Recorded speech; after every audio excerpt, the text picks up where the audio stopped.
Recording in progress.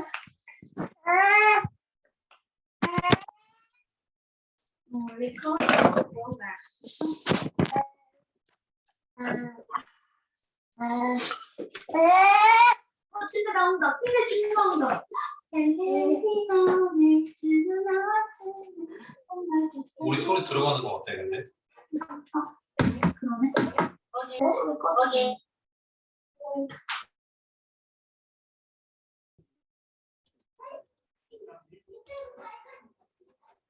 공동 호스트? 네. 되나? 호스트를 주셔야 기록을 받아하시게. 아예? 그래 아예 호스트 됐어. 카메라 켜줘. 네, 계속하겠습니다. 죄송합니다. 이게 좀 미스가 있었네요. 네, 우리 세 번째 단락 지금 여러분 설명하고 있었습니다. 하나님의 나라는 볼 수 있게 임하는 것이 아니요 하나님의 나라는 너희 안에 있다라고 예수님이 말씀을 하세요. 그럴 때 하나님의 나라가 너희 안에 있다는 게 여러분 어떤 의미인지를 좀 우리가 이해할 필요가 있어요. 뭐냐면 하나님의 나라는 너희 안에 있다라고 말할 때 요 말을 약간 오해하면 하나님의 나라가 우리 사람들 안에 있구나 라고 얘기하는데, 근데 이렇게까지 말할 수 있는 이유가 있어요. 이렇게까지 말할 수 있는 이유가 있는데, 요거를 여러분 이제 우리가 하나님의 나라에 대해서 이해를 좀 할 부분이 있어서 주보를 좀 여러분 보시면 좋을 것 같습니다. 주보를 보시면서 참고 본문이 여러분 오늘 이렇게 3개 나와 있거든요. 좀 보시면서 우리가 읽어보도록 하겠습니다. 자, 마가복음 1장 14절부터 15절, 39절부터 45절 말씀을 여러분 좀 보도록 하겠는데요. 거기를 좀 우리 읽어보도록 하겠습니다. 네, 우리 서정길 형제님 한번 좀 읽어주세요. 요한이 잡힌 후 예수께서 갈릴리에 오셔서 하나님의 복음을 전파하여 이르시되 때가 찼고 하나님의 나라가 가까이 왔으니 회개하고 복음을 믿으라 하시더라. 이에 온 갈릴리에 다니시며 그들의 여러 회당에 전도하시고 또 귀신들을 내쫓으시더라. 한 나병 환자가 예수께 와서 꿇어 엎드려 간거하여 이르되 원하시면 저를 깨끗하게 하실 수 있나이다. 예수께서 불쌍히 여기사 손을 내밀어 그에게 대시며 이르시되 내가 원하니 깨끗함을 받으라 하시니 곧 나병이 그 사람에게 떠나가고 깨끗하여진지라. 곧 보내시며 엄히 경고하사 이르시되 삼가 아무에게 말하지 말고 하지 말고 가서 내 몸을 제사장에게 보이고 내가 깨끗하게 되었으니 모세가 명한 것을 들여 그들에게 입증하라 하셨더라. 아멘. 네, 레위기 14장 2절에서 4절 읽어보면요. 나병 환자가 정결하게 되는 날의 규례는 이러하니 곧 그 사람을 제사장에게로 데려갈 것이요 제사장은 진영에서 나가 진찰할지니 그 환자에게 있던 나병 환부가 나았으면 제사장은 그 정결함을 받을 자를 위하여 명령하여 살아있는 정결한 새 2마리와 백향목과 홍색실과 우슬초를 가져오게 하고 라고 기록되어 있어요. 여러분 하나님의 나라에 대해서 우리 좀 이해할 부분이 있는데 왜 하나님의 나라가 너희 안에 있다라고 이렇게 얘기하는지를 볼 때 3가지를 여러분 한번 말씀을 드려볼게요. 뭐냐면 제일 첫 번째 마가복음 1장 14절 보니까 요한이 잡힌 후에 라고 말하는데 세례 요한을 가리키는데요. 세례 요한은 구약의 가장 마지막 인물이라고 말할 수 있어요. 구약 성경은 말라기로 끝나지만 예수님이 오시기까지 선지자로서 예수님이 오신다라고 알려졌던 선지자로서 가장 마지막 사람이 세례 요한인데 세례 요한이 잡히니까 이제 구약의 옛시대가 끝나는 거예요. 그리고 나서 예수님이 사역을 시작하는데 어떤 사역을 합니까? 하나님의 복음을 전파하는데 15절에 때가 찼고 하나님의 나라가 가까웠으니 회개하고 복음을 믿으라라고 말씀하시면서 사역을 하시는데 예수님의 사역의 성격이 무엇인지가 15절에 설명되는데 여러분 여기 비추고 있어요. 이 본문을 잘 기억하셔야 됩니다. 바로 때가 찬 하나님의 나라, 가까이 임한 하나님의 나라를 전파한 게 예수님의 사역이에요. 예수님의 사역을 그렇게 말할 수가 있어요. 그럴 때 여러분 때가 찼다, 하나님의 나라가 가까이 왔다라고 말할 때 이 동사가 굉장히 독특한 표현의 동사인데 이 동사를 대부분 여러분 어떨 때 쓰냐면 새해 해돋이 할 때 생각해 보시면 여러분 그 단어로 쓰여져요. 이 단어가 뭐냐면 해가 여러분 해돋이 딱 할 때 만약에 해돋이 해가 6시 한 반쯤 뜬다고 생각해 보세요. 근데 6시 반 되기 전에 우리가 가야 되잖아요. 한 6시부터 기다리고 있단 말이에요. 근데 6시 한 15분쯤 이때 해가 여러분 떴나요 안 떴나요? 아직 안 떴어요. 근데 밝을까요 안 밝을까요? 이때도 밝아요. 빛이 있단 말이에요.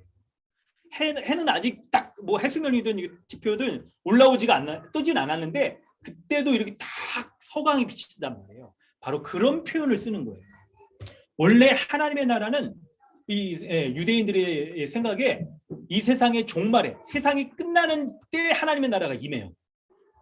6시 반에 해가 뜨는 것처럼 그때 임한단 말이에요. 근데 이미 하나님의 나라가 이 예수님이 사역을 시작한 2000년 전에 예수님이 사역을 시작한 그 시점부터 하나님의 나라가 딱 빛이 비치듯이 6시 15분에도 빛이 비치듯이 그렇게 임한다는 거예요. 그래서 이 땅에 예수님으로 말미암아 하나님 나라가 먼 미래에 임할 하나님의 나라가 이미 임한 그 특징들이 드러나는 거예요. 6시 반에 딱 해가 떠올라야 밝아야 되는데 그 전부터 빛이 환하게 밝혀지듯이 이 땅에 죄인이 용서받고 이 어둠 가운데 있었던 자들이 광명을 얻고 환자가 고침받는 이 병자가 고침받는 일들이 벌어지기 시작한 거예요. 그래서 우리가 하나님의 나라를 말할 때 하나님의 나라가 종말에 임할 것인데 이미 이 땅에 임했다. 그리고 종말에 완성된다라고 말을 하는 거예요. 하나님 나라가 이미 2000년 전에 예수님으로 임하였고 그리고 종말에 완성된다라고 말하는 거예요. 두 번째로 당시 유대인들은 종말에 하나님의 나라가 임한다라고 여겼기 때문에 예수님이 지금 막 와가지고 하나님 나라가 가까이 왔다. 막 이제 회개하고 믿어라. 라고 말할 때 그걸 믿질 않았던 거예요. 예수님이 하나님 나라의 왕이라는 걸 믿질 않았던 거예요. 그래서 세 번째, 예수님이 이 땅에 하나님의 나라가 임했다는 것에 대한 확실한 증거를 보여주시는데 그 대표적인 모습이 바로 하나님 나라에 거하지 못하는 대표적인 사람. 아까 누구라고 그랬어요? 나병 환자를 고쳐주시는 거예요.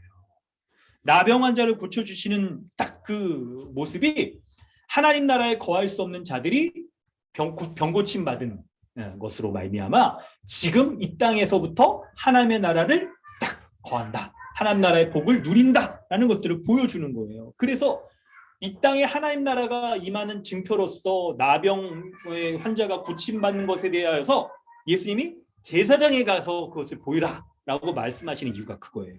레위기 말씀에 보면 제사장들이 나병 환자가 딱 생기면 진찰한 다음에 어떻게 해요? 이 사람을 3절에 있죠. 제사장은 진영에서 나가 진찰한다. 이미 그냥 나병 걸리면 이스라엘 백성 그 진영에서 내쫓기는 거예요. 진영 밖으로 내쫓긴다는 것은 하나님 나라에 거할 수 없는 자들이라는 거예요. 그래서 이 사람은 나병에 걸리면 딱 정결하게 되기 전까지는 딱 들어올 수가 없어요. 고침받으면 제사장이 다시 진찰해가지고 다시 백성 가운데 들어올 수 있게 해주는 거예요. 그래서 예수님이 나병 환자를 고쳐주신 것을 가지고 그것을 이제 고침받은 사람들이 제사장에 가서 고침받은 다음에 이 사람이 고침받았다는 건 뭐예요? 종말에 이 사람들이 원래 고침받고 하나님 나라에 딱 거하게 되는데 그게 지금 예수님으로 말미암아 이루어졌다 하는 것들을 제사장이 판별해줘서 예수님으로 말미암아 하나님의 나라가 지금 임했다 하는 것들을 보여준다는 거예요. 이걸 보여주는 거예요. 그래서 예수 그리스도가 오심으로 말미암아 원래 여러분 이 세상의 죄인들, 환자들 이런 사람들이 세상의 마지막 때에 다 구원받아서 하나님 나라에 거하게 되는데 이제 예수 그리스도로 말미암아 누구든지 구원받고 구원받은 증표로서 죄사함을 받고 병고침을 받고 귀신에 쫓겨나가는 이 모습들 새 시대가 시작되었다는 것들을 알려주시는 거예요. 예수님이 그걸 알려주시는 거예요. 그래서 그렇지만 여러분 이걸 믿지 않는 바리새인들 있잖아요. 바리새인들은 예수님께 와가지고 하나님 나라가 언제 임합니까? 막 이렇게 물어봐요. 그냥 마음이 활악한 자들인 거예요. 이미 예수님이 이렇게 증표를 딱 보여줬는데 특별히 여러분이 바리새인이라고 쓴 이 목적이 있어요. 바리새인들은 율법에 대해서 아주 철저히 지키는 사람들이었거든요. 그래서 레위기 14장에 나오는 이 규정들을 너무나도 잘 알았던 사람들인 거예요. 그래서 제사장에 가서 나병 환자가 치유받은 거 있잖아요. 이거를 딱 보는 순간 메시아구나. 하나님의 나라가 임했구나 하는 것들을 누구보다 잘 알았을 거란 말이에요. 그런데 예수님께 와서 어느 때 임합니까? 이렇게 묻는다는 건 당신은 가짜라는 거예요. 예수님을 향하여서. 하나님 나라가 아니랬다라고 말하는 거죠. 이렇게 말하는 거예요. 그래서 예수님은 바로 믿는 너희들 안에 하나님 나라가 있다. 예수 그리스도로 말미암아 그분이 먼저 하나님의 나라의 모든 복을 누리시는 완전한 하나님이자 사람이시잖아요. 그래서 예수 그리스도를 믿는 자들이 죄사함과 병고침과 귀신 쫓김을 은혜를 입어서 예수 안에서 하나님의 나라를 누리는 것이 바로 예수님의 제자들, 믿는 자들이 그걸 누릴 수 있다는 거예요. 그래서 하나님의 나라는 너희 안에 있다 라는 것을 말씀하시는 거예요. 이 너희란 누굽니까? 예수 그리스도가 하나님 나라의 왕이시며 그분으로 말미암아 죄사함과 병고침과 귀신이 쫓겨나가는 마지막 종말에 임할 하나님의 나라가 이 땅에 이미 시작되어서 그분을 믿는 자, 예수를 믿는 자들이 하나님 나라의 복됨을 누릴 수 있는 그 새로운 시대가 왔다는 것을 믿는 자 안에 하나님 나라가 시작되었다는 거예요. 할렐루야. 그래서 바리새인들이 예수님의 질문을 하려면 뭐라고 질문을 해야 되는 거예요? 하나님의 나라가 어느 때 임하니까? 아니에요. 틀린 거예요. 뭐라고 질문했어야 되냐면 하나님의 나라는 어떻게 들어갈 수 있습니까? 누가 들어갑니까? 이렇게 물어봐야 되는 거죠. 언제라고 물어보면 안 되고 어떻게 들어갑니까? 누가 들어갈 수 있습니까? 라고 이렇게 물어봐야 되는 거예요. 여러분 오늘 본문은 11절부터 21절까지 하나님의 나라는 누가 들어가느냐고 설명을 해주고 있어요. 뭐예요? 고침받은 나병 환자 가운데 고침받은 10명 가운데 고침받은 1명. 그 사람처럼 주님 앞에 나아가는 자가 고침받는다. 하나님 나라에 들어갈 수 있다고 말하는데 그 사람은 어떤 모습을 보였습니까? 그 한 명은 어떤 모습이에요? 바로 오직 예수님의 긍휼을 구하면서 그분의 발 아래 엎드리는 사람. 무엇보다 감사하는 사람. 그런 자가 예수님으로 말미암아 이 하나님 나라의 복을 누릴 수 있다라고 말씀하시는 거예요. 할렐루야. 여러분 오늘 본문에 잘 적으십시오. 오늘 특별히 오늘 조모임 하시는 분들 있죠? 가만히 계시면 안 되고 이거 적으셔야 돼요. 이런 아주 핵심적인 지금 메인 아이디어를 얘기했잖아요. 그래서 여러분 오늘 본문을 가지고 살필 때 우리는 어떻게 해야 됩니까? 우리는 어떻게 해야 하나님 나라의 복을 누릴 수 있습니까? 바로 그 하나님 나라의 복을 어떻게 누릴 수 있는지를 세 가지로 여러분 세 가지로 지금 정리해서 적용점들을 가지고 말씀을 좀 더 살펴보려고 합니다. 첫 번째 여러분 10명의 그 나병 환자가 고침받는 걸 생각해 보면 여러분 이게 얼마나 대단한 건지를 볼 수 있는 여러분 감각이 있어야 돼요. 성경을 읽을 때. 한 명의 나병 환자만 고침받아도 나병 환자가 어떤 거라고 누구라고 그랬어요?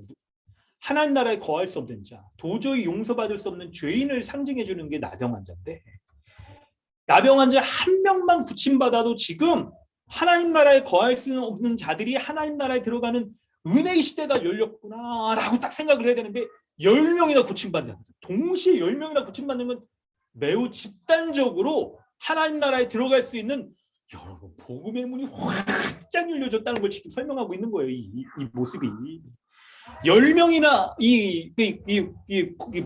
누굽니까? 나병 환자가 고침받는다는 이 놀라운 일들을 볼 때 하나님 나라에 들어갈 수 있는 이 문이 좁은 문인 줄 알았더니 아니 넓은 문이라는 거예요. 바로 어떤 사람에겐 넓은 문입니까? 하나님 나라의 안식의 복을 새로운 시대가 시작되었다는 것을 딱 예수 그리스도로 말미암아 믿고 그분 안에 여러분 어떻게 하는 거예요? 그분께 나아가서 긍휼히 여김 받게 해달라고 나아가는 자. 그런 자에게 열려 있는 거예요. 그런 자에게. 그래서 여러분 10명의 이 나병 환자가 고침받는 것들을 딱 보면서 누구나 이 예수님께 나아가면 긍휼히 여김을 받기만 하면 그 하나님 나라에 들어가서 안식의 복을 누릴 수 있는 곧 하나님 나라의 복을 누릴 수 있는 시대가 왔구나 하는 것을 여러분 딱 생각을 해야 되는 거예요. 그때 여러분 오늘 본문을 적용하면서 아주 중요하게 지금 말씀드리려고 하는 부분이 이건데 여러분 주목해 주시고 기록도 좀 해주세요. 예수 그리스도를 믿음으로 말미암아 하나님 나라에 들어가서 누리는 안식의 복 있잖아요. 이 안식의 복이 어떤 것이겠습니까? 이것을 여러분 두 가지 차원에서 말씀을 하면서 드리면서 적용하려고 해요. 여러분 오늘 본문에서 아주 중요한 포인트입니다. 적용 포인트 기억해 주세요. 하나님 나라에 들어갈 때 누리는 안식의 복은 죄사함과 회복과 평강과 기쁨을 누리는 것이라고 말할 수 있어요. 죄사함과 회복과 평강과 기쁨을 누리는 거예요. 그래서 누구든지 예수 그리스도를 믿는 자들이 이런 하나님 나라의 복됨을 딱 누릴 수 있게 되는데, 그럴 때 이런 하나님 나라의 복을 주시려는 예수님의 마음은 여러분 어떻겠습니까? 어떤 마음이라고 본문에 표현되어 있어요? 불쌍히 여기시는 마음이에요. 불쌍히 여기시는 마음. 나병 환자를 그래서 불쌍히 여기시고 지금도 우리를 불쌍히 여겨주시는 거예요. 이런 하나님 나라의 복됨을 누리지 못하는 우리를 불쌍히 여겨주셔서 그 하나님 나라의 은혜, 누구든지 이 은혜를 누릴 수 있는 문이 활짝 열려있는 그 은혜를 주신다라고 주님 말씀하시는 거예요. 여러분 믿으십니까? 이 복음의 말씀을 우리가 믿어야 될 거예요. 그래서 먼저 여러분 우리가 주님 앞에 나아갈 때 예수님의 긍휼을 구하는 게 우리가 적용하며 살펴야 될 아주 중요한 지점이에요. 첫 번째 적용은 이 은혜를 주시는 주님 앞에 긍휼을 구하며 나아가는 거예요. 엎드리는 거예요. 죄 용서를 통해 구원을 베풀어 주신다는 것을 믿고 주님 앞에 나아가 죄 용서를 구하는 거죠. 우리의 일상에서 필요한 모든 것들을 공급하여 주신다는 것을 믿고 주님 앞에 나아가는 거 있잖아요. 악한 세력의 유혹에 대해서 이길 수 있도록 하신다는 것을 믿고 주님 앞에 은혜를 구하며 나아가 모든 악한 것으로부터 유혹을 이길 수 있게 해달라고 구하는 거 있잖아요. 그리고 주님의 모든 뜻에 순종하며 살아갈 수 있게 해달라고 주님의 도우심을 구하는 거 있잖아요. 이 모든 거 주님께 도움이 필요하다라고 우리가 인정하는 것이 중요한 거예요. 여러분 지금 한 단계가 여러분 발전하신 것을 좀 발전시켜서 여러분 말씀을 드렸어요. 이걸 좀 적으셔야 돼. 아주 중요한 포인트인데, 하나님 나라에 들어갈 안식을 누리는 것은 죄 용서와 회복과 평강과 기쁨인데, 이 모습들은 우리의 가운데 예수 그리스도를 믿는 신자 가운데 죄 용서를 통하여서 구원을 요청하는 모습으로 긍휼을 구해야 되는 것이고, 그리고 우리의 일상에 필요한 것들을 공급해달라고 요청하는 것이며, 그리고 세상 악한 세력의 유혹에 대해서 이길 수 있게 해달라고 능력을 부어달라고 하는 것이며, 주님의 모든 뜻을 밝히 알아서 순종할 수 있게 해달라고 하는 이 네 가지 면을 대하여서 주님 앞에 긍휼을 구하며 나아가야 되는 거예요. 우리가 그래야 되는 거예요. 여러분 13절과 같이 이 나병 환자가 주님 앞에 했던 것처럼 주님께 요청하며 나아가는 것이 필요한 거예요. 마음을 다하여서 예수 선생님이여 우리를 불쌍히 여기소서라고 구하면서 나의 일상의 공급뿐만 아니라 하늘의 지혜를 달라고 구하고, 그리고 악한 세력을 이길 수 있게 달라고 예수 선생님이, 우리는 선생님이 아니야. 이 사람들은 나병 환자는 선생님이라고, 우리는 우리의 왕 되신 구원자 주님 우리를 불쌍히 여기소서라고 우리의 모든 삶을 다 요청하면서 우리의 삶의 곳곳의 부분에 주님의 은혜를 베풀어 달라고 긍휼히 여겨달라고 요청하면서 나아가야 되는 거예요. 성도 여러분 이런 마음으로 주님 앞에 나아가십시오. 긍휼의 마음을 구하면서 주님 앞에 나아갔어요. 이런 긍휼의 마음을 품으시길 바랍니다. 이런 긍휼의 마음을 품으세요. 그럴 때 두 번째로 우리가 주님의 긍휼을 구해야 되는 이 영역은 여러분 아까 네 가지 말씀드렸죠. 기억하세요? 이거 기억하셔야 돼요. 이거 오늘 본문에 있어서 우리가 적용점입니다. 여러분 가만히 계시면 안 되고, 죄 용서와 일상에서의 공급, 악한 세력을 이기는 것, 그리고 주님께 순종하는 이 모든 것들이에요. 이게 하나님 나라의 복락을 누리는 죄 용서와 회복과 평강과 기쁨의 모습. 이거 약간 추상적인 단어잖아요. 이것을 좀 더 구체적인 우리의 언어로 쓰이는 거예요. 이걸 이렇게 하나님 나라의 안식을 누리는 자는 주님 앞에 일상적으로 우리가 살아갈 때 짓는 죄에 대해서도 용서를 구하고, 일상에서 필요한 모든 것들의 공급을 구하고, 우리의 삶의 현실에 맞닥뜨리고 있는 것 가운데 악한 세력을 이길 수 있게 해달라고 요청하며, 그리고 주님의 모든 뜻에 순종하게 해달라고 구하는 모습으로 요청하게 되는 거예요. 주님 앞에.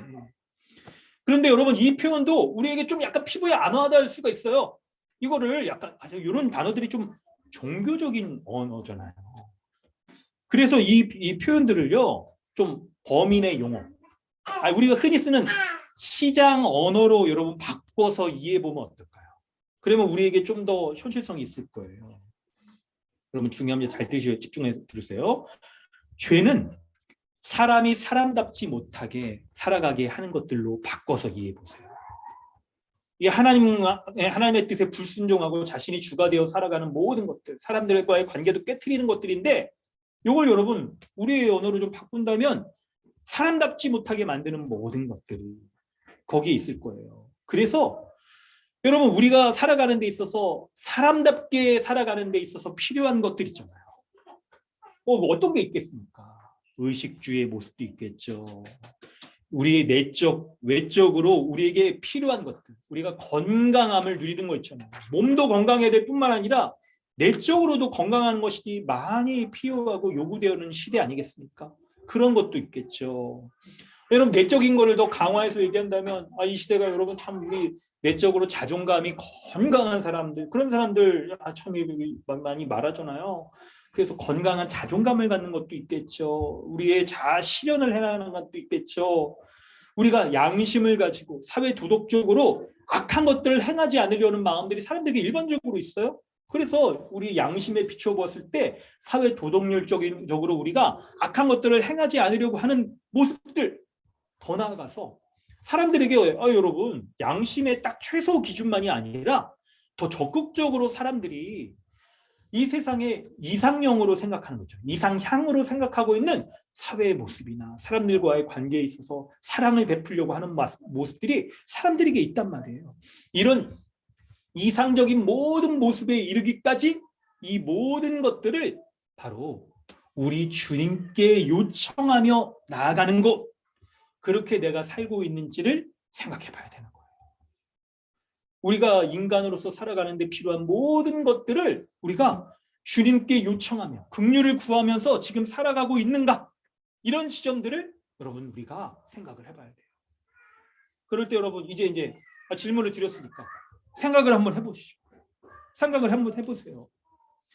여러분 이런 생각들을 우리가 초점을 맞춰서 우리 자신을 말씀에 비춰보려고 할 때 먼저 오늘 본문에는 이런 것들을 주님께 요청하지 않은 사람들이 나와요.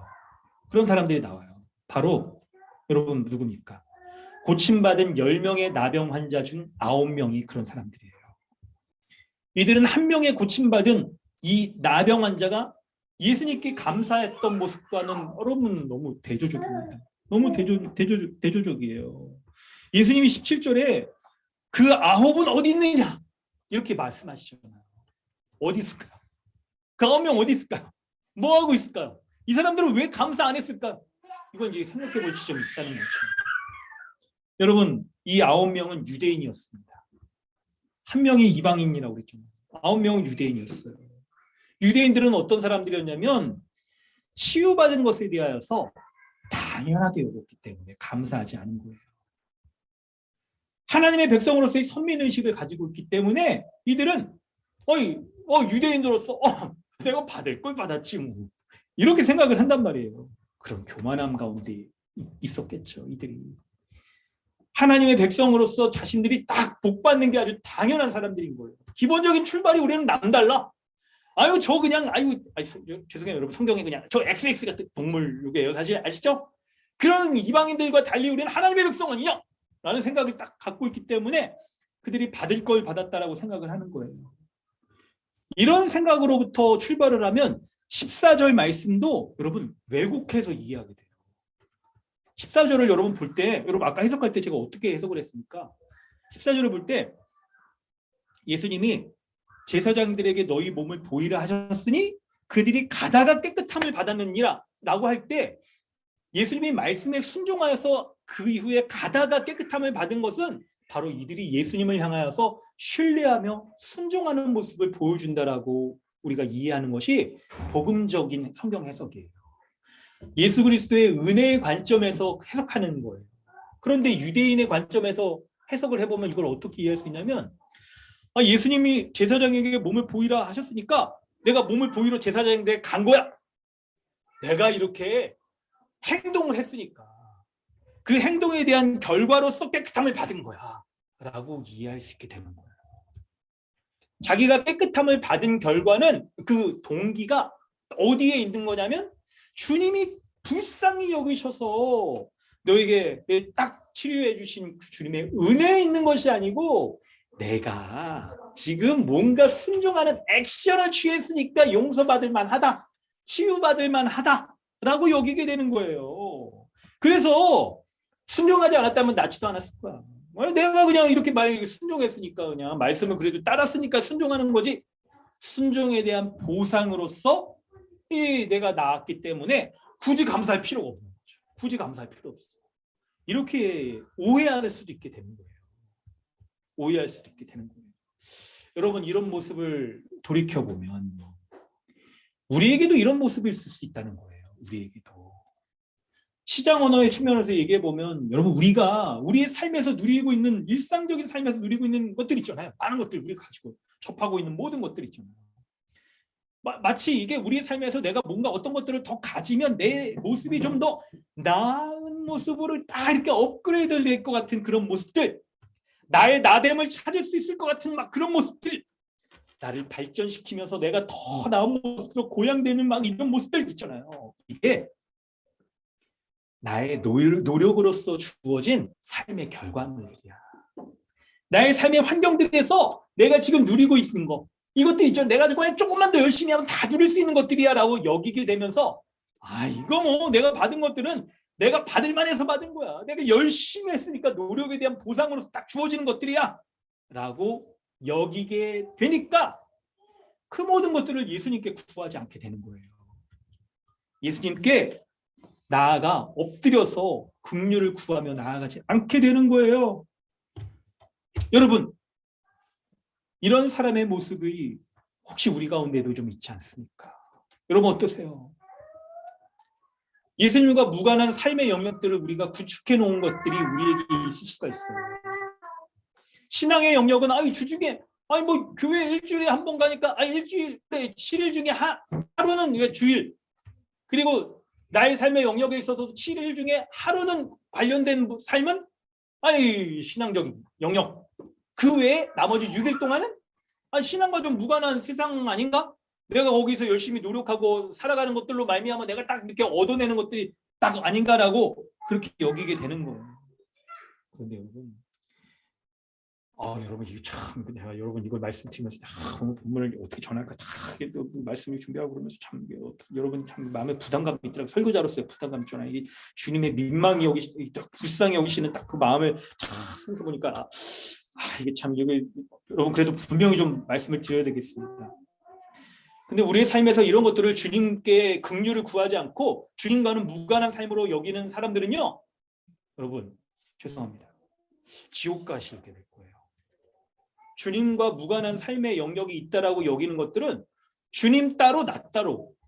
여러분 이게 우리가 딱 이렇게 좀 잘라야 되는가라고 생각할 수도 있긴 한데, 뭐 우리가 빨리도 좀 파는 다양한 색깔의 스펙트럼이 있듯이 우리의 믿음에도 좀 스펙트럼이 있지 않을까라고 여러분 여기에도 있을 것 같아요. 그런데 여러분, 보세요, 여러분 19절 보세요. 19절 보세요.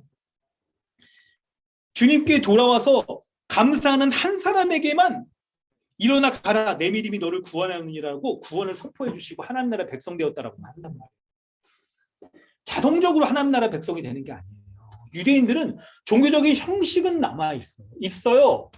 그런데 그들이 정말 구원받은 하나님의 백성인가? 하나님의 백성은 자동적으로 협통적으로 되어지는 게 아니란 말이에요. 우리의 행위의 노력으로 되어지는 그런 성격이 아니란 말이에요. 주님 앞에 뭐예요? 믿음으로 구원받는 거예요.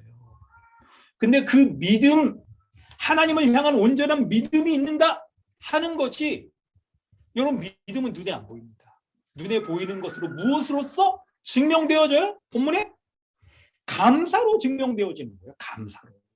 주님 앞에 감사로 자신이 고침받은 것에 대한 이 감사, 이 모든 고침받은 것이 주님의 은혜로 말미암아 이루어진 것이라고 딱 인정하고 주님 앞에 엎드리는 그 모습이 바로 참된 믿음의 사람, 하나님 나라에 거하기 합당한 믿음을 가진 사람이라고 말씀하는 거예요.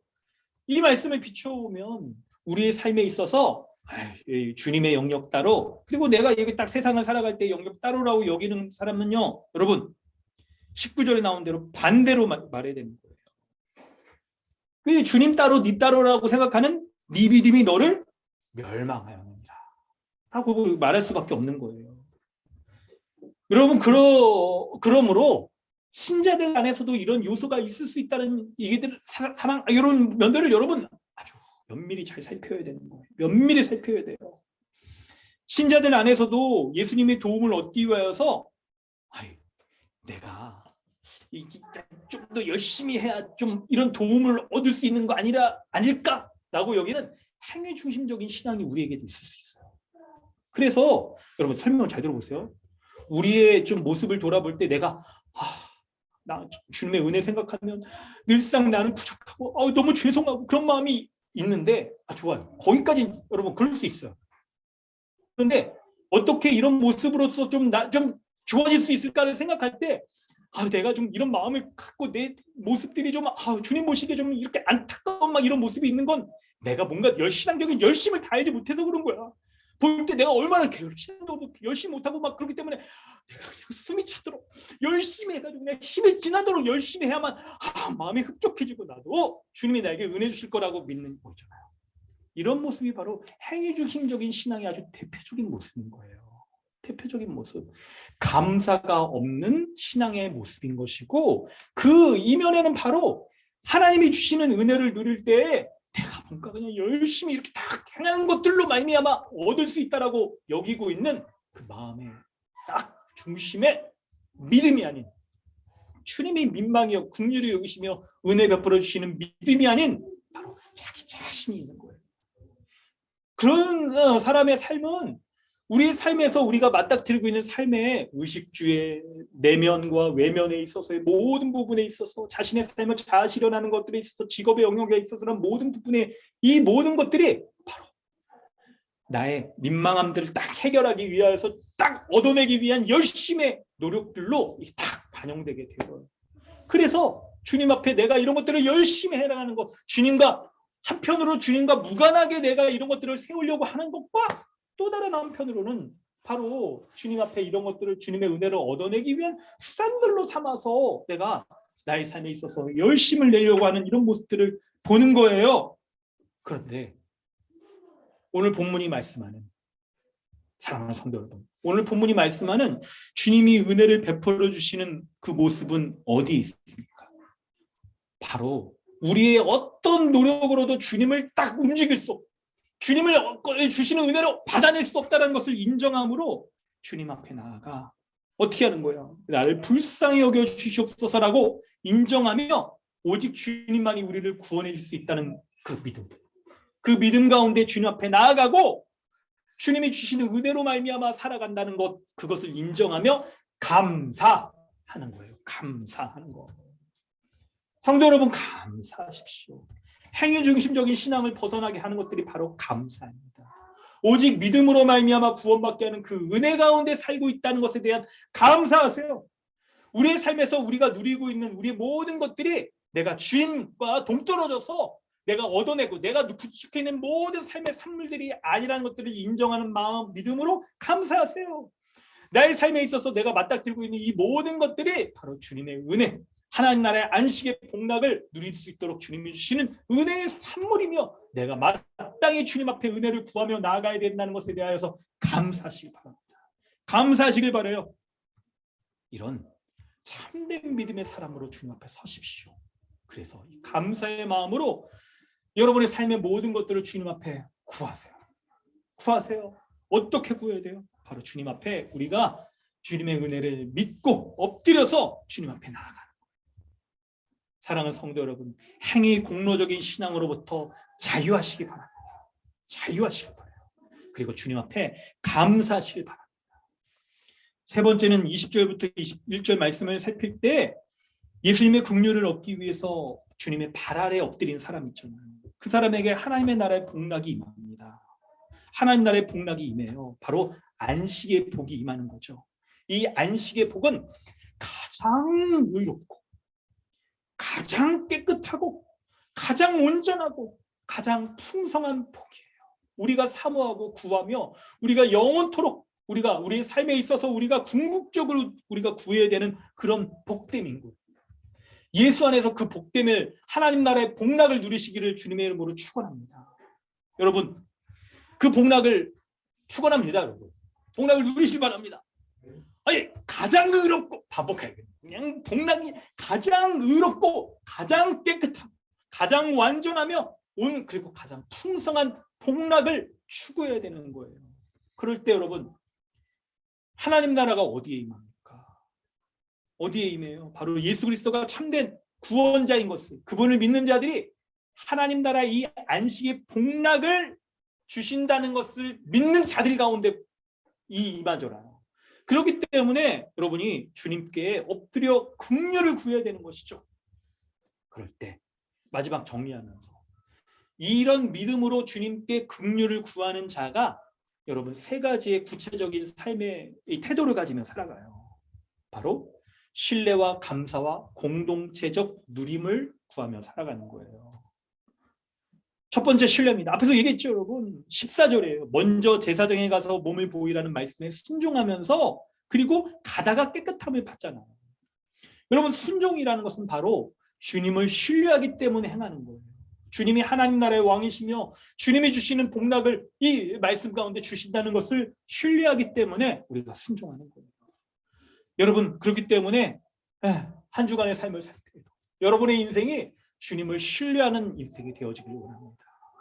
우리의 일생 가운데 14절 말씀을 유대인처럼 여겨서 내가 순종했으니까 복 주시는 거지 이렇게 여기지 않고 주님이 어떻게 하실지 몰라요. 우리는. 그런데 주님이 말씀을 다만 내가 순종하여서 주님을 신뢰하기 때문에 순종하며 나아갈 때 주님이 우리에게 은혜를 베풀어 주시는 거예요. 여러분의 삶의 한 주간의 삶의 영역 가운데 주님이 우리에게 이 신뢰를 요구하시는 일들이 있을 거예요. 주님이 말씀 가운데 우리에게 찾아오셔서 고쳐지지 않은 그때에 우리에게 제사장에게 먼저 몸을 보이라라고 딱 하시는 것처럼 우리에게 주님을 신뢰하는지 우리의 마음을 딱 보시고 그리고 우리가 주님께 우리의 마음을 쏟아 그분께 긍휼을 구하며 은혜를 구하며 나아가는 그 마음을 가지며 딱 설 때 그 후에 가다가 깨끗함을 받는 은혜를 누리시길 바랍니다. 두 번째는 감사입니다. 16절에 긍휼 입은 것에 대해서 감사해야 되는 거예요. 이 감사하는 자는 깨끗함을 받은 것이 오직 은혜인 것을 알기 때문에 감사하지 않고 그냥 아주 당연하게 여기는 그런 사람들과는 아주 다른 사람들인 거죠. 여러분 자칫 우리가 그럴 수가 있습니다. 신앙생활 오래 하시는 분들에게 이 루틴한 이 신앙생활 일주일을 단위로 반복되어지는 이 모습들이 우리에게 어느덧 매너리즘으로 빠져서 말씀에 대한 감동이 없어요. 말씀이 틀린 이거 다 하는 거다 이렇게 하면서 막 이렇게 하다가 여러분 매너리즘에 빠지게 되는 거예요. 유대인들이 보였던 모습들처럼 그런 거예요. 오직 하나님의 은혜인 것을 우리가 알고 믿고 요청하며 주님 앞에 감사하게 여기는 자가 바로 하나님의 안식을 누리는 참된 사람인 거예요. 내 믿음이 너를 구원하였느라라고 주님의 인정받는 온전한 믿음의 사람으로 설 수 있는 거예요. 그러므로 여러분, 여러분의 신앙을 이제 제로 베이스에서 시작하세요. 우리가 지금 딱 용서받은 자처럼 그때의 모습으로 딱 돌아가서 생각하면 우리의 삶에 있어서 감사하지 않을 것이 어디에 있습니까? 어디에 있어요? 이 말씀을 가지고 묵상하며 딱 여러분 적용하여 볼 때 우리의 신앙의 출발을 딱 이 지점으로 또 시작하면 모든 것이 주님의 은혜인 것이고 모든 것이 주님께 감사할 만한 것으로 여러분 새롭게 우리에게 딱 다가오게 될 거예요.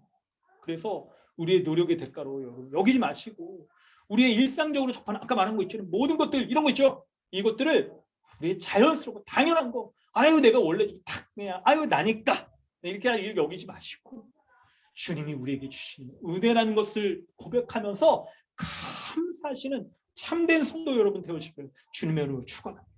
마지막으로 세 번째로 공동체를 누리는 은혜가 우리에게 주어져요. 21절에 하나님의 나라가 어디에 있다라고요? 너희 안에 있대요.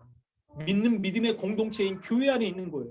교회 중심적 교회 안에 하나님 나라의 복됨이 있는 거예요. 마지막 종말에 임할 하나님의 나라는 이 믿음의 공동체인 하나님 나라의 현시인 교회 가운데 주어지게 되는 거예요.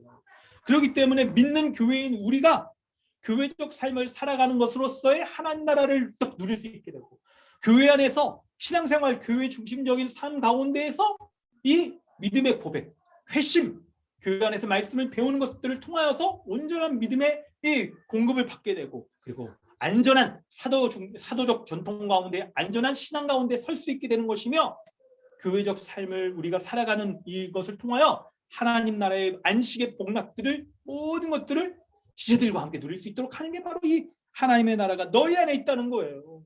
여러분, 이 말씀을 돌아볼 때 우리의 삶을 더 이상 개인적으로 살려고 하시면 돼요. 교회적으로 살면서 이 신앙적인 고백들을 해나가는 것이고, 믿음의 전승이 있는 것이고, 그리고 교회적 삶을 통해서 하나님 나라의 복됨을 누릴 수 있는 것임을 믿으시길 바랍니다. 우리의 개인적인 신앙의 유무에 따라서 하나님 나라의 복됨을 받는 것이 아니고, 교회적 삶을 통해서 살아가는 것으로서, 교회 안에 있는 것으로서의 하나님 나라의 복락을 누리게 된다는 것을 여러분 신뢰하시고, 이 말씀을 통해 신뢰하시고, 여러분의 삶을 교회적인 삶으로서 살아가심으로써 이 모든 복락을 누리시기를 주님의 이름으로 축원합니다. 오늘 말씀 붙잡고 우리 이 시간 함께 기도하길 원합니다. 성도 여러분, 주님 앞에 긍휼을 구하며 나아갔던 한 명의 나병 환자, 감사였던 한 명의 나병 환자, 내 믿음이 너를 구원하였느니라고 주님 앞에 딱 인정받은 한 명의 이 사람, 그리고 하나님의 나라 이 거하여서 이 모든 복됨을 누렸던 이 한 명의 나병 환자를 생각해 보세요. 우리가 가져야 될 모습이 바로 거기에 있습니다. 우리가 예수 그리스도 안에서 가져야 될 참된 믿음이 거기에 있는 거예요. 이 말씀을 돌아보면서 우리가 9명의 감사하지 못하였던 나병 환자들처럼 행위직심적으로 내가 당연하다고 여기면서 감사하지 않고 주님의 십자가의 은혜 가운데 주어진 은혜의 산물이라는 것을, 내가 하나님 나라의 안식의 이 세상의 현실적인 모습인 우리가 누리고 있는 의식주의 모든 것들이 주님께 긍휼을 구하는 것들이 아니며, 주님의 은혜를 구하는 성격이 아니며, 내가 나의 힘으로 나의 행위로서 누리고 있는 것이라는 것들을 생각하고 있다면 돌이키셔야 됩니다. 말씀을 통해 돌이키세요. 그리고 주님 앞에 나아가 긍휼을 구하십시오. 주님 앞에 감사하십시오. 주님을 신뢰하며 감사하며 교회적인 이 삶 가운데 하나님 나라의 복됨을 누리게 해달라고 하나님의 은혜를 구하며 이 시간 기도하겠습니다. 함께 기도하겠습니다. 하나님 아버지, 주님의 은혜 감사합니다. 우리에게 이 모든 복됨의 은혜를 주셔서 하나님 오늘 본문의 말씀을 통하여서 이 은혜들 하나님 누릴 수 있도록 하여 주시니 감사합니다. 우리 가운데 하나님 나라의 복락, 이 너희 안에 있다라고 말씀하신 복락을 온전히 누릴 수 있도록 하나님 은혜를 주시옵소서. 인도하여 주시옵소서. 하나님 믿음이 합당한 삶을 온전히 살아 하나님 이렇게 신앙의 출발이 하나님 나의 오직 우리 구주 예수 그리스도를 믿는 믿음 가운데 거하며 하나님 고침받은 나병 환자 한 사람의 감사였던 사람들처럼 주님 앞에 온전히 감사하는 자들에게 하여 주시옵소서. 하나님 우리 안에 하나님 누리고 있는 것입니다. 고백하며 나아가자. 하나님 나의 행위로서 하나님 누리고 있는 것이라고 이렇게 여기고 있는 잘못된 생각들 하나님 주님의 은혜를 구하며 사는 자들에게 하여 주시옵소서. 주님의 은혜를 구하며 살아가는 마땅한 사람들에게 하여 주시옵소서. 인도하여 주시며 믿습니다. 하나님 함께 하여 주시옵소서. 아버지 역사하여 주시옵소서.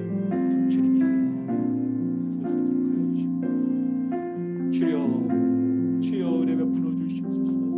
아버지 은혜 주시옵소서.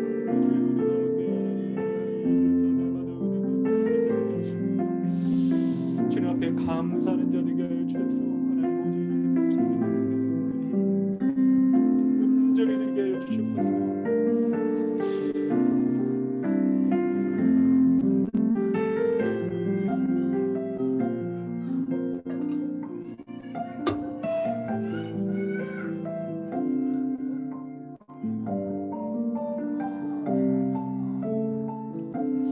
하나님 아버지, 주님의 은혜 감사드립니다. 우리 주 예수 그리스도의 그 십자가의 은혜를 믿는 자로서 하나님 나라에 거하게 하시고 그 하나님 나라의 안식의 복을 우리 가운데 허락하여 주신 것 감사드립니다. 이 안식의 복이 우리 가운데 현실화되어지는 우리의 일상에서 누리는 모든 것들에 대해서 우리가 우리의 노력으로 얻은 그런 성취의 산물로 여기지 아니하고 주님이 우리에게 주신 하나님 나라의 복락인 것들을 우리가 고백하며 하나님 앞에 살게 하여 주시옵소서. 모든 것이 감사요, 모든 것이 주님이 주실 것이며 주님 앞에 다만 감사함으로 이 모든 은혜들을 구하고, 그리고 우리에게 필요한 일상에서 필요한 모든 것들을 주님 앞에 요청하는, 주님 앞에 감사하는 자 되게 하여 주시옵소서. 주님의 은혜에 감사하는 참된 믿음의 사람 되게 하여 주셔서 하나님 나라의 모든 복락을 누리는 자 될 수 있도록 은혜 더하여 주시옵소서. 우리가 이런 믿음을 가졌는가 돌아볼 때 우리 구주 예수 그리스도를 신뢰하고 있는지, 그 주님을 하나님 나라의 왕이시며 그 주님을 믿는 자에게 하나님 나라의 안식의 복락을 주시는 유일한 분이시는 것을 다 신뢰하고 있는지를 돌아봅니다. 이런 신뢰하는 믿음으로 주님 앞에 요청하게 하시고 우리의 삶에 필요한 모든 하나님 나라의 복락을 구하며 나아가는 자 되게 하여 주셔서 주님 주시는 은혜를 누리며 감사하는 자 되게 하여 주시고 교회적 삶을 통하여 너 하나님 나라가 너희 안에 있다고 하셨사오니 이 하나님 나라의 복락을 모든 은혜들을 충만하게 누리는 복된 삶을 살아갈 수 있도록 은혜 더하여 주시옵소서. 우리 이러한 강동 주님의 교회 될 수 있도록 은혜 베풀어 주시옵소서. 감사드리며 예수 그리스도 귀하신 이름으로 기도드리옵나이다. 아멘. 하나님께서 주시는 은혜 기억하시면서 찬송가 337장 함께 찬양합니다.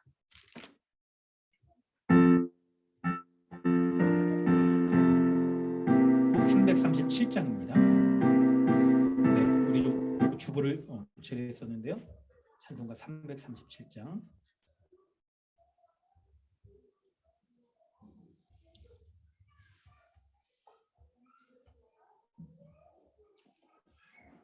네. 점심 때쯤 여러분 올려드렸다가 수정을 해서 좀 올리는.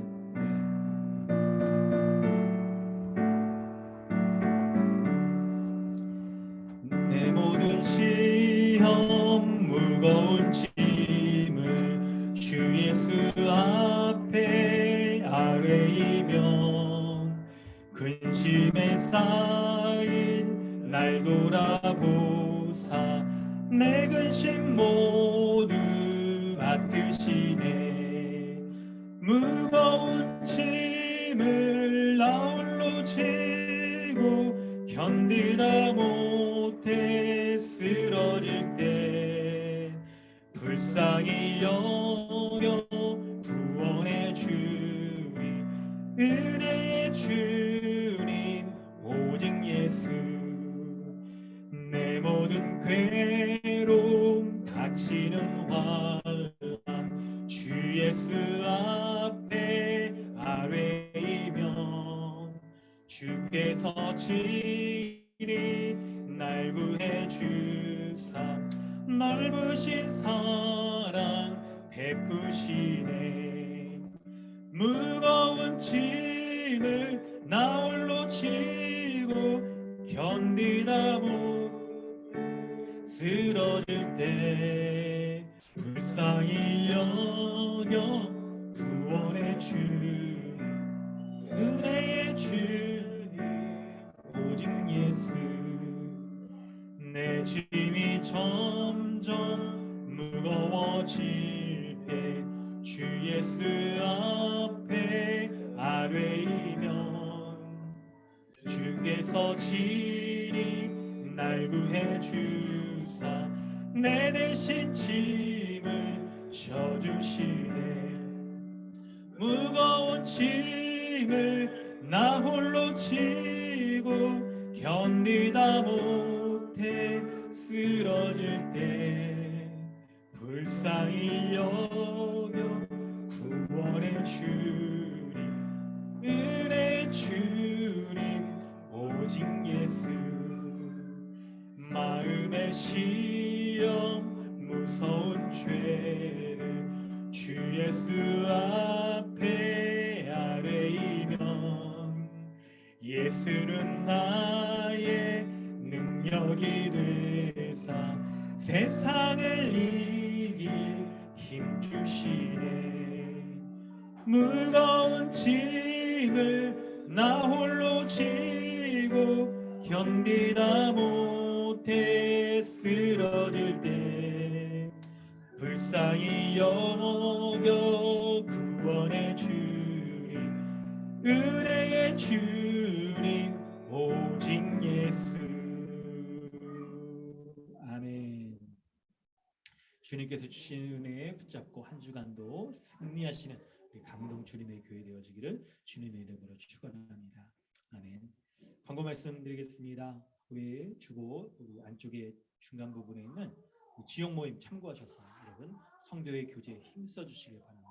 우리 어제 모이신 분들도 있죠. 모이신 분들도 있고 또 오늘 또 모이시는 분도 있고요. 다음 주에 모이시는 분들도 있습니다. 여러분 우리가 정말 교회적 삶을 살아가면서 하나님의 나라가 너희 안에 있다라고 하신 이 하나님 나라의 충만한 은혜들을 우리가 누릴 수 있길 바랍니다. 여러분 우리가 혼자서는 약합니다. 약해요. 넘어질 수밖에 없고 약합니다.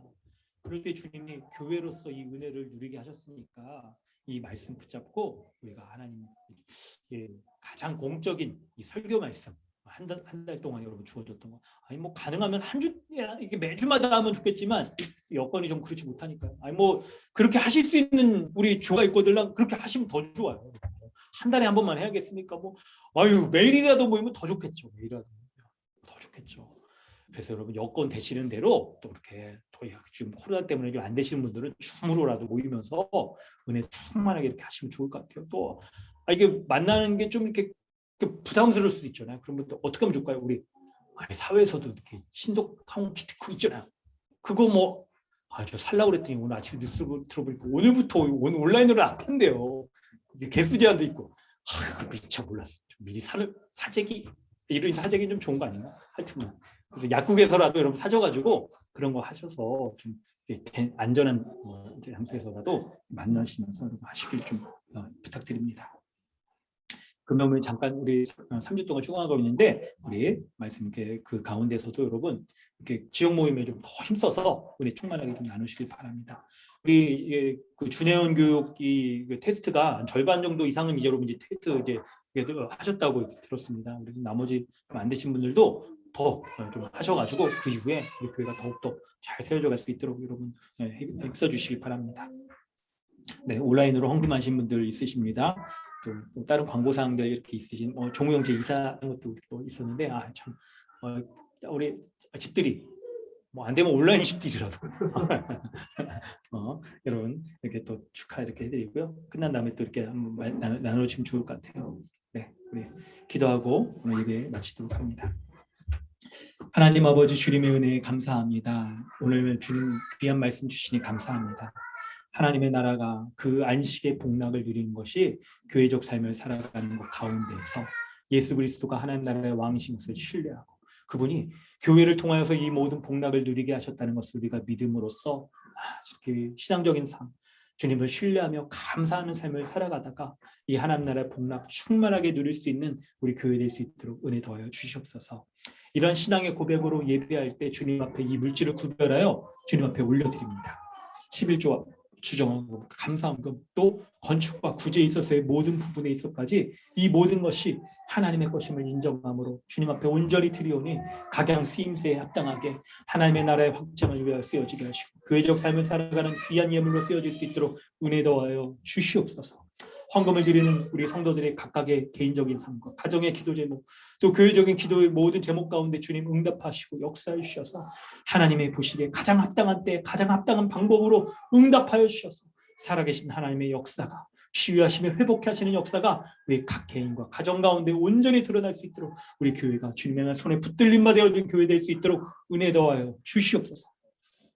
지금은 우리를 죄악 가운데 구원하여 주신 우리 구주 예수 그리스도의 은혜와 하나님 아버지의 무한하신 사랑과 성령님의 내주하시며 충만케 하시는 은혜가 오늘 우리 구주 예수 그리스도가 하나님 나라의 왕이시며 하나님 나라의 복락의 안식의 복락을 교회 안에 너희 안에 두셨다는 것 이 말씀을 믿음으로 말미암아 주님 앞에 나아가는 모든 자에게 충만하게 함께 있을지어다. 주여 은혜를 더해 주시니 감사합니다. 우리의 말씀 가운데 관을 살게 하시고 주님의 은혜 가운데 구원을 살게 하시고 설 수 있도록 도와주시옵소서. 설 수 있는 자 될 수 있도록 도와주시옵소서. 주여 은혜를 주셔서 주시옵소서. 하나님 은혜를 구하며 모두 가운데 하나님 은혜 주시옵소서. 각 가정 가운데 하나님의 축복을 수 있는 우리 교회 되게 해주시옵소서. 오늘 우리가 교회로 쓰신 앞에 예배하였습니다. 참된 교회를 소개해 주시옵소서. 교회 가운데 속해 있는 모든 개인과 가정이 이 모든 폭락들 누리며 설 수 있도록 도와주시옵소서. 인도하여 주시겠습니다. 주여 붙잡아 주시옵소서.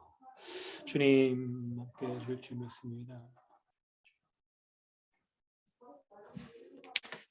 예배를 마쳤습니다. 하나님께 모든 영광을 올려드립니다. 할렐루야. 아멘. 네, 우리 마이크를 잠시 켜시고 또 교제하도록 하겠습니다.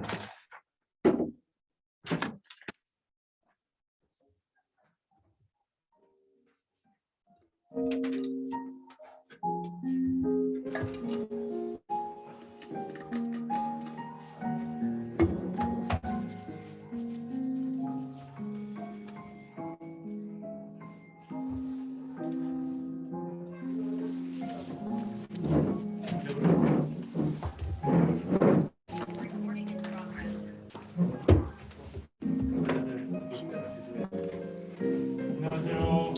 비영기 안녕하세요. 반갑습니다. 카메라 켜고 전화기 없는가? 카메라 켜.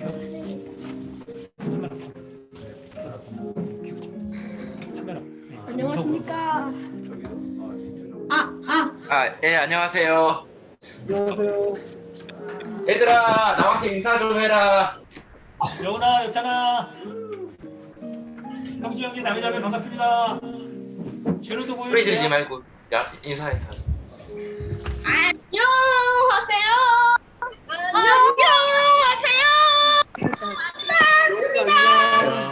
안녕하세요. 안녕하세요. 안녕 얘들아.